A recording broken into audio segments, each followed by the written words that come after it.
1984, Anton et son groupe connaissent leur première heure de gloire grâce à un improbable documentaire intitulé Geek qui retrace les parcours divergents de notre homme et de Rodney Taylor, leader des Dandy Warhols. Pour ce 14e album, oui 14e, vous avez bien entendu, Anton annonce la couleur. Revelation est le premier album qu'il ait enregistré totalement sobre.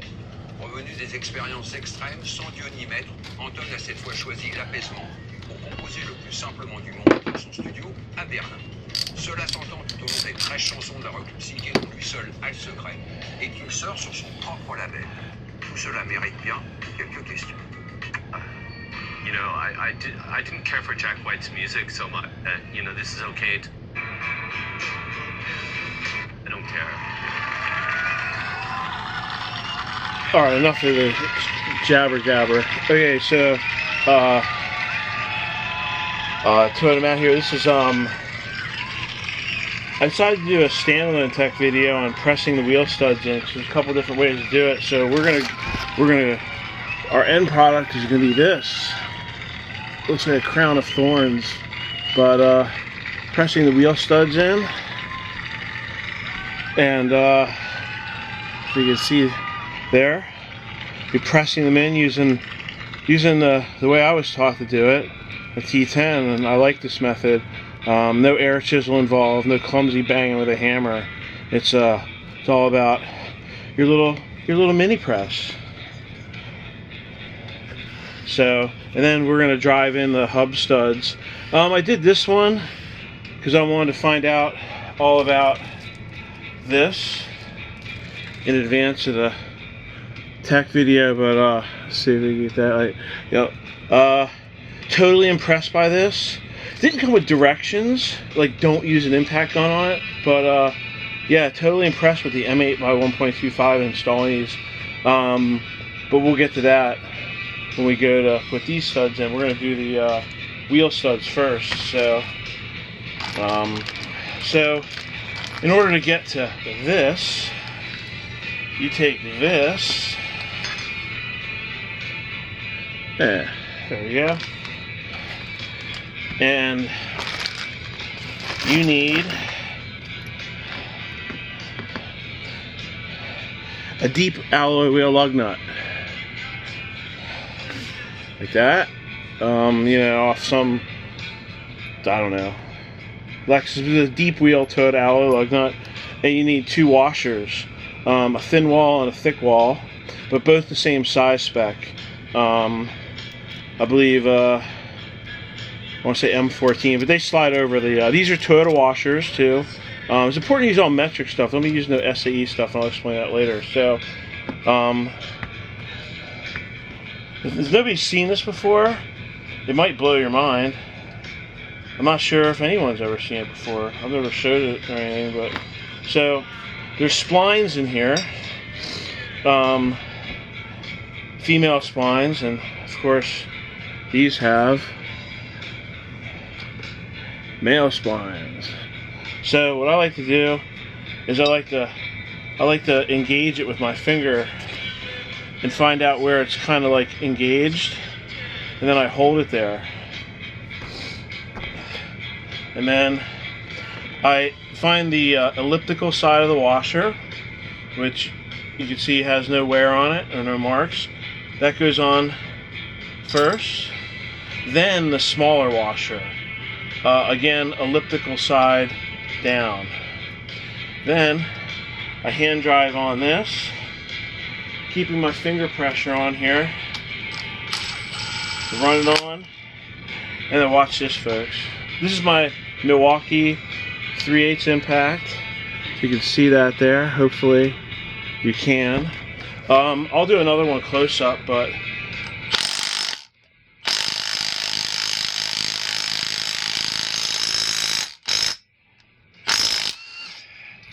that's it. It's seated. That's all you really got to make sure is it's seated. Second verse, same as the first. I always spin the lug nut on by hand a couple turns. You'd be dumb to run it on with a gun. I mean, the whole point of doing this is so you have fresh threads, right?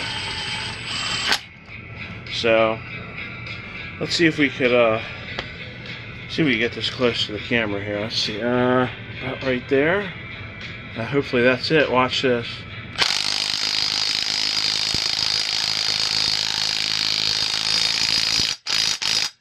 And you know when it's done, the sound of the gun will change. And then you just back it off. The reason you pay attention to the concave surfaces is because, like anything else, washers have they have a little bit of a radius, and if you put it face down, it's gonna have a sharp edge. It's gonna bite into the metal. My pretty paint here, which I'll get into that more in a moment. We can touch that up, but I've never seen Toyota studs like this. Check this out. Look how it has a square in the middle. I don't recall ever seeing that before. I mean, it must be for driving it out with a square drift punch, but look on the back. There's a round spot. That must be for when you press it in, because in the SST, they say press it in with a hydraulic press, but you know what? I don't have a hydraulic press, so this is the best we could do. But it's interesting how one's square and one's round. Not so sure about that.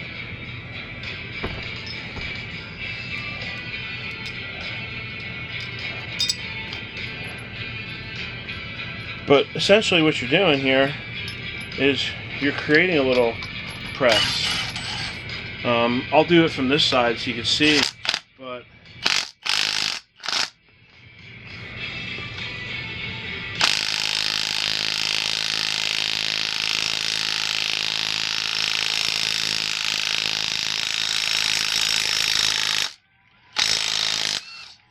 now some of you might say anti-seize, oil. A big old no to that. The whole idea is you want these to kind of, you know, bind with the splines. Not bind, but, you know, oh, my paint came off. You want them to engage in the splines, be a tight fit. I don't see any reason.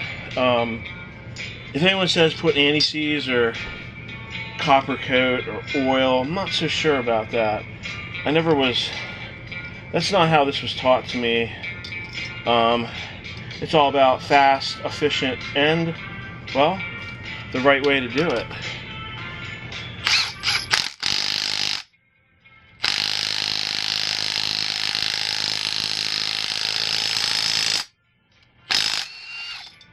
And you know what? I inspect as I go. A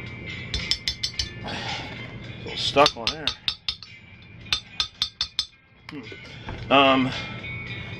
But I check each one to make sure it's seated as I go.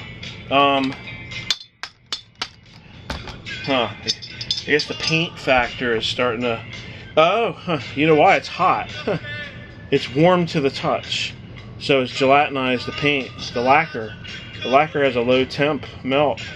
So, oh well, we only got 2 more to go. We'll be covering this up anyway, but we're still going to rust proof it. What can we do? I guess we could flip the washer over, you know we're not supposed to, and see what happens. You guys are going to be tripped out by the stud installer.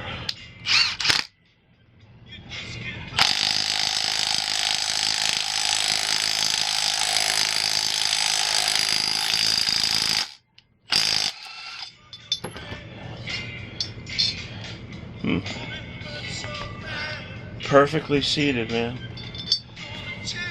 I did do the other one first because I wanted to get warmed up. I wanted to make it look like you know, you gotta fake it till you make it, right?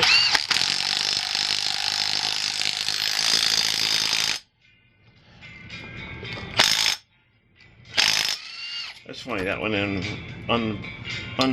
unusually smooth. I'm satisfied that these are seated now. When you put your lug nuts on, you'll of course tighten them down and retorque them and stuff, but okay, so that's that phase. Studs are on. Mashed my paint, but we'll cover that in a minute. So I'm short 2 studs. They're on back order, but I had to get a longer one than came in the kit simply because I have a thicker axle shaft. I'm glad I caught that. That would have really been a buzzkill to get that far into it and then realize the studs were too short. I wonder what the other ones looked aftermarket coming out, but I found a Toyota size spec. If you have a thicker axle shaft, it's 90116 Apple 0015, and that's longer. Just to be clear, the ones in the kit absolutely were correct, but not for a thicker full floating axle shaft. I forgot one thing though. I forgot red Loctite. We are going to red Loctite the one that's stripped. Absolutely, but not any of the other ones. So I'll be back. I'll have to edit this out. Red Loctite. Sure, normal tube here. Red Loctite should be reserved for, in my opinion, extreme circumstances, and well, I think this is. So, but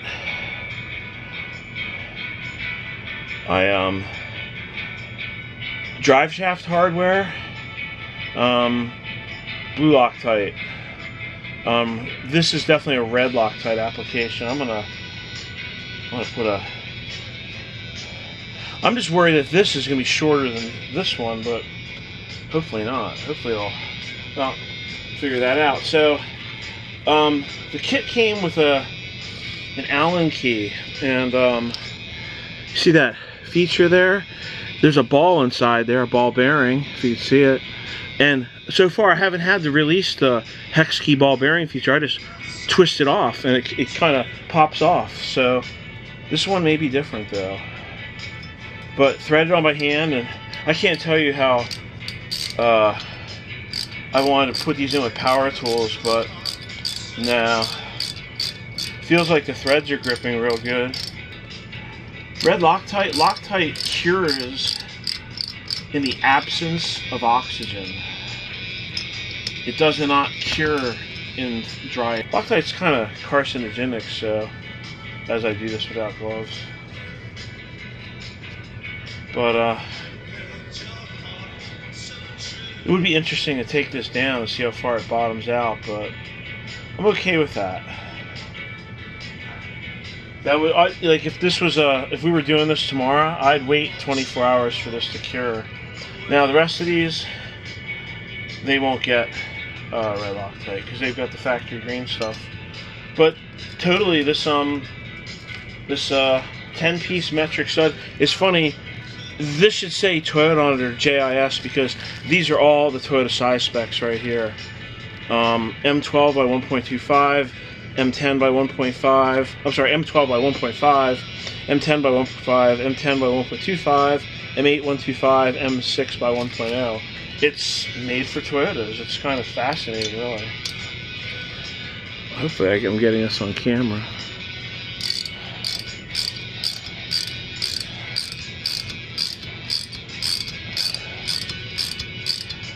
Well, I ordered 20 studs so I could have some for the Skunk Works Laboratory Reference Resource Library Center, whatever you want to call it.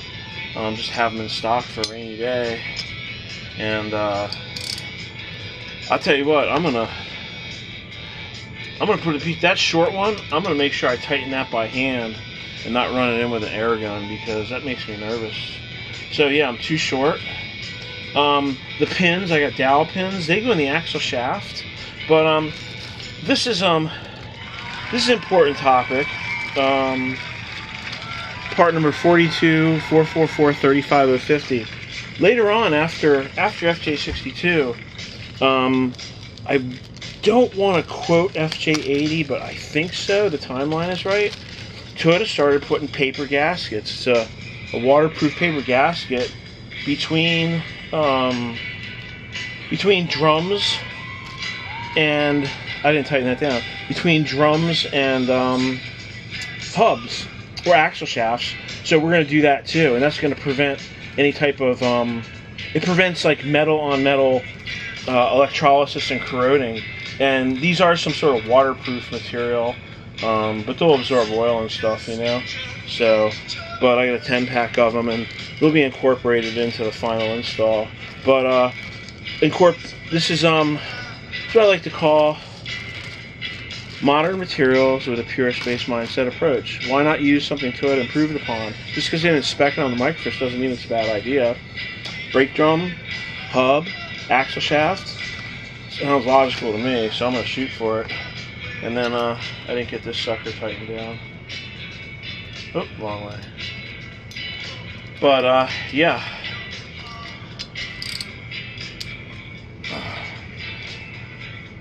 Totally impressed with this kit on Amazon.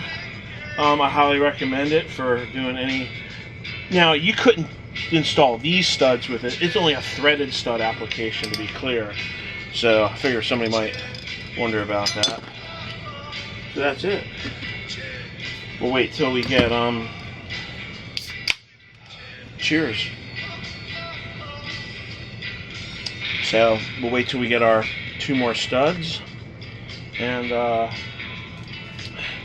the green Loctite gelatinizes as you put it in from friction, and it actually seeps water out. It's pretty wild. But I'm pretty confident that. So I guess that covers everything. A little close up.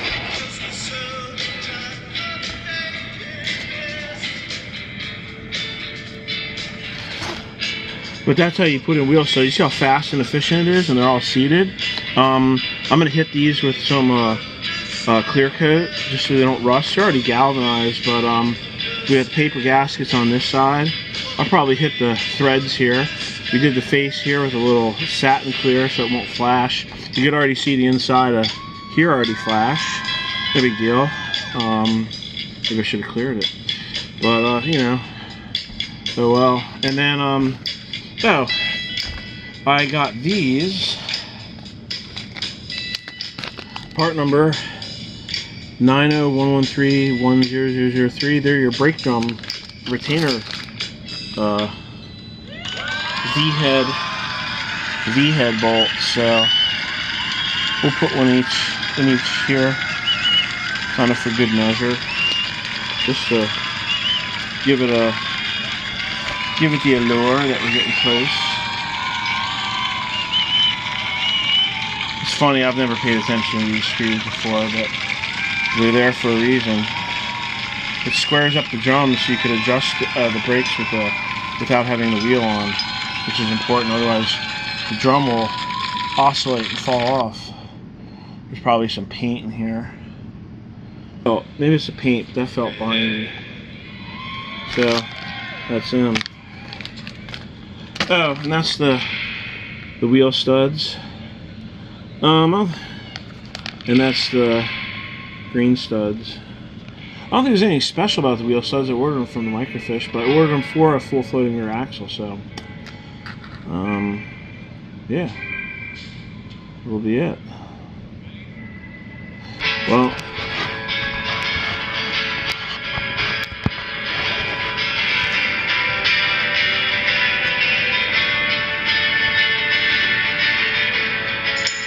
cut that over now.